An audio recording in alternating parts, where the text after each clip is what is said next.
د لوی او بخونکي خدای تعالی په نامه. درنو لیدونکو، باختر اژانس د خپل مرکو په دوام د ځلغواړي د افغانستان اسلامي امارات د اطلاعات او فرهنګ وزارت د ترنم او ترانو له قدرمن رئیس ملا فیض الحق مل غنی خیل صاحب سره مرکه وکړي او دغه ریاست مهمه کړنې او فعالیتونه له ترلاسه او تر تاسو پورې ورسوي. هیله من یو چې تر پای را سره ووسی. قدرمن رئیس صاحب له ترنم او ترانې څخه متعارف څه دی او کلک وضاحت راکړئ په دې اړه مهرباني به وکړئ. بسم الله الرحمن الرحیم. واحد صاحب اول خو تاسو ته او تاسو ټیم ته سلامونه وړاندې کوم. بیا مننه تاسو او تاسو د ټیم نه او همدارس په مجموع کې تاسو د ریاست نه مننه کوو. سراغ لازم حال او احوال مو واخیستو. تاسو هم مننه. خیر سي مننه. ترانه یا ترانې زموږ استاسي د هیواد د ملي ارزښتونو د فرهنګي حماسي ارزښتونو په خوندیتوب کې ډیر مهم رول لري او موږ تاسو په دې پوهیږو چې ترانه هغه څه دي چې د تیر جهاد په دوران کې بالخصوص د امریکایي اشغال په د جهاد په دوران کې ډیر مهم رول د مجاهدینو د مورال په تقویت کې ادا کړی ده. نو د موږ تعریف دا د زما خپل شخصي نظر ده چې ترانې هغه څه دي چې زه خپل د جهاد د اساس د تکمیلونکي په ډول پیژنم. د ترانې د ویلو او ثبتولو څخه موخه څه ده که د سوازه وایي چې د کوم مخ لپاره د ترانې ثبتېږي او ویل کېږي؟ موخه مو دا ده د ترانې او ترانو له ثبت څخه چې یو خو به د موږ او داسې د هیواد ټول هیواد ارشیفونه غني وي د دې له تاریخ د دې لخوانه، او بل موخه او هدف مو دا ده چې موږ هغه ترانه خوانان چې د محل په هیواد کې موجود دي او اوس هم موجود دي په تیر شل کلن دور کې د امریکایي اشغال په وړاندې د جهاد په دوران کې په ډیر لوړ مورال سره ترانې زمزمه کړي دي، خو کېدای شي تر ډیره ځایه پورې خلک ورباندې خبر وي. موږ بیا هم کوشش کوو چې هدف مو دا ده هغه ترانه خوانان ملت وپېژنو چې د جهاد په دوران کې ترانې زمزمه کړي دي، او بل هدف مو دا ده چې هغه د دوی فعالیتونه منظم کو او په یو چوکاټ کې دننه راغلو. بسم الله الرحمن الرحیم. به نام خداوند نهایت مهربان و توانا.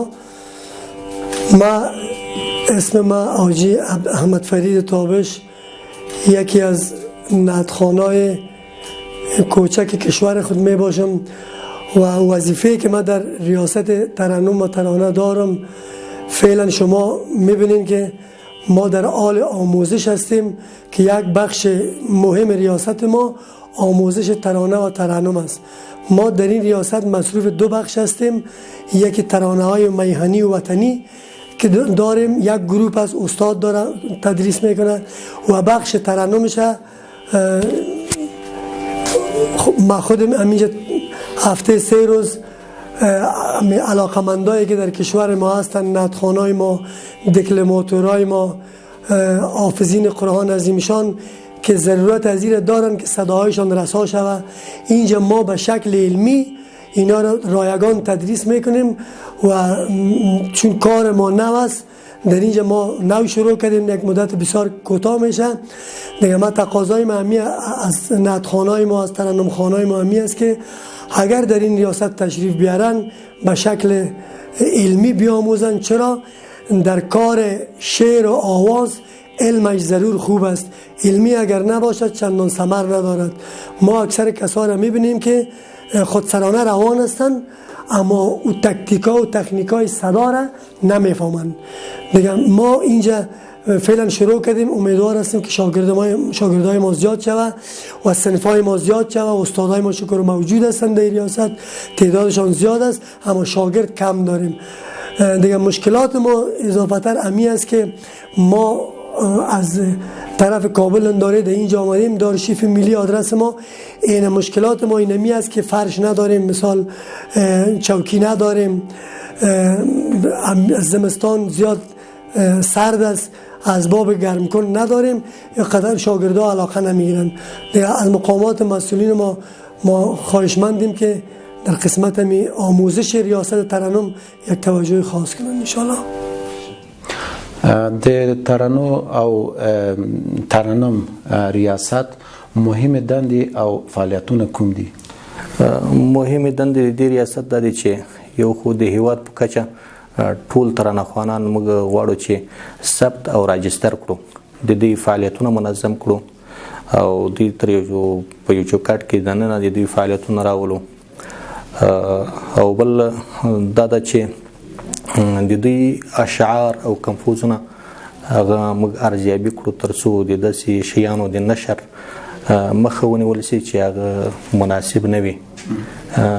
هدف او هغه د دې ریاست او د افغانستان اسلامي امارات له راتګ وروسته مو کې د فعالیتونو او لاسته راوړنو په اړه لږ معلومات راکړئ چې کوم برخو کې فعالیتونه کړي او کوم لاسته راوړنې تاسو لرئ.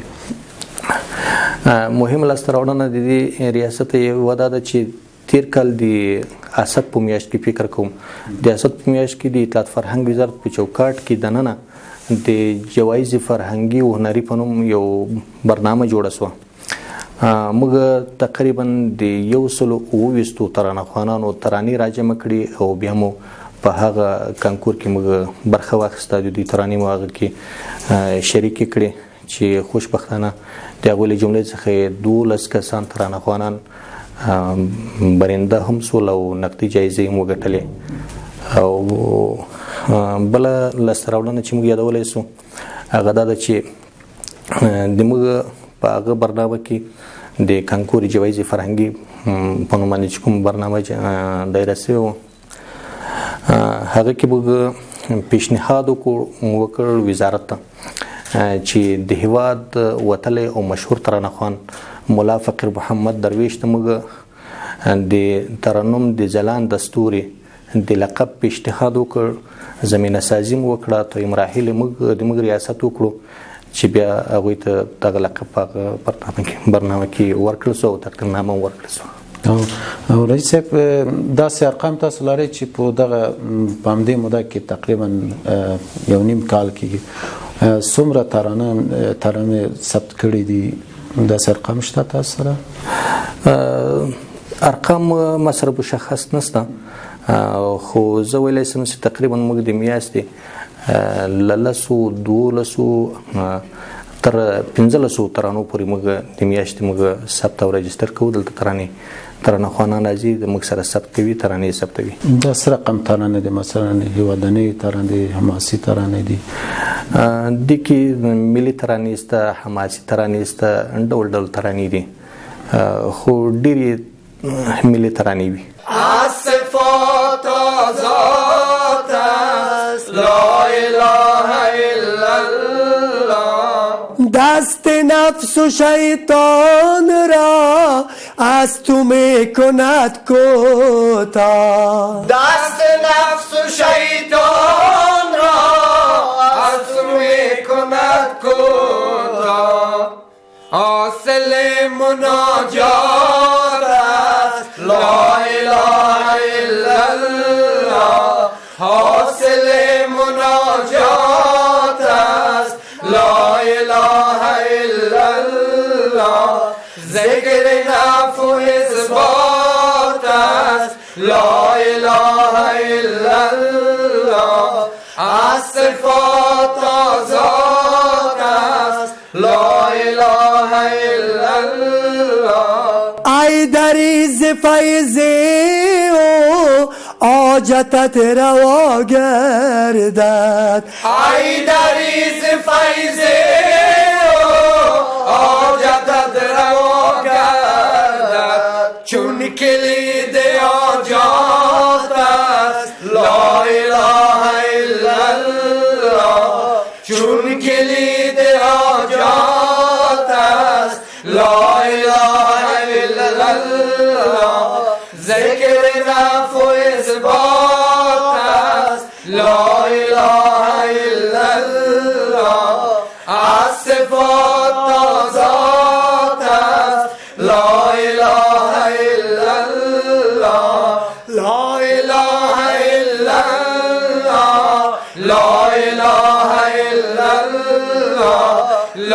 إله إلا الله لا إله إلا الله لا إله إلا الله محمد رسول الله.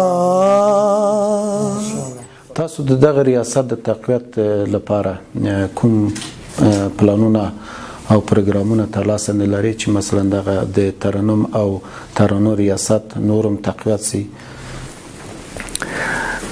موږ د محل یو پلان باندې کار شروع کړی د چې د معاینت مقام سره موږ هغه طرحه شریکه کړې ده چې موږ د هیواد په کچه باندې د یو غني آرشیف جوړېدل موږ په پلان کې لرو. موږ به داسې آرشیف دلته ولرو چې د هیواد په کچه وي.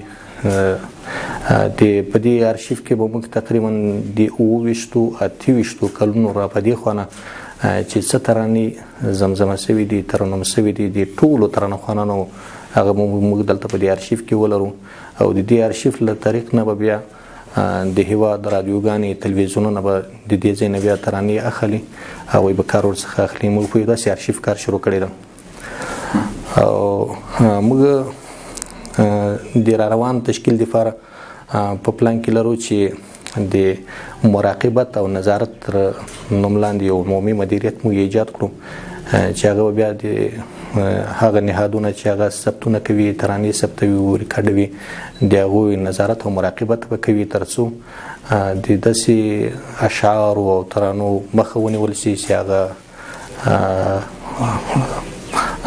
مناسب نه وي. او که په پای کې د اسلامي امارت له مسؤلینو یا د خلکو یا د فرهنګیانو په ځانګړې توګه د شاعرانو او لیکوالانو مو غوښتنه څه ده او هغوی ته څه پیغام لرئ تاسو؟ موږ پیغام ترانه خوانانو ته دا پیغام لرو چې دوی د کوشش وکوي د داسې ترانو ویلو څخه د ډډه وکړي چې هغه د ملي ارزښتونو خدا نخواسته د هغوی خلاف وي یا داسې څه وي چې هغه مناسب نه وي. موږ د دوی نه مو غوښتنه دا ده، هیله مو دا ده چې داسې ترانې د دوی زمزمه کړي چې هغه په معیار برابرې وي، ملي ارزښتونه او فرهنګي او هنري او د ټول شیان پکې خوندي وي. زموږ غوښتنه د دوی نه دا ده.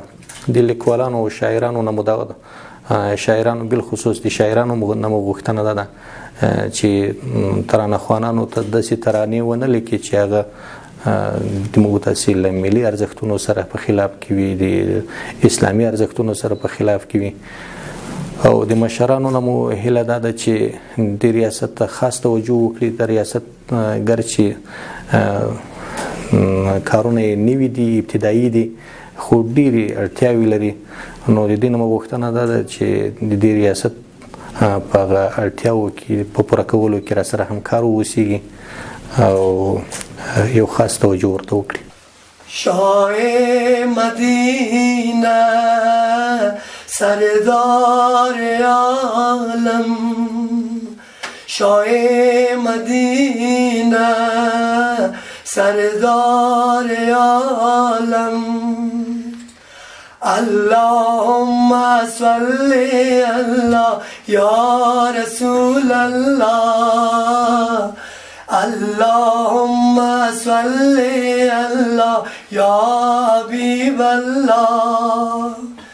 غرق گناهم سوی تو آیم، بخشا نجاتم حیران نمایم، نور خدایی کان سخایی، قلب مرا بخش نور و صفایی، نور و صفایی. شاه مدینه سردار عالم.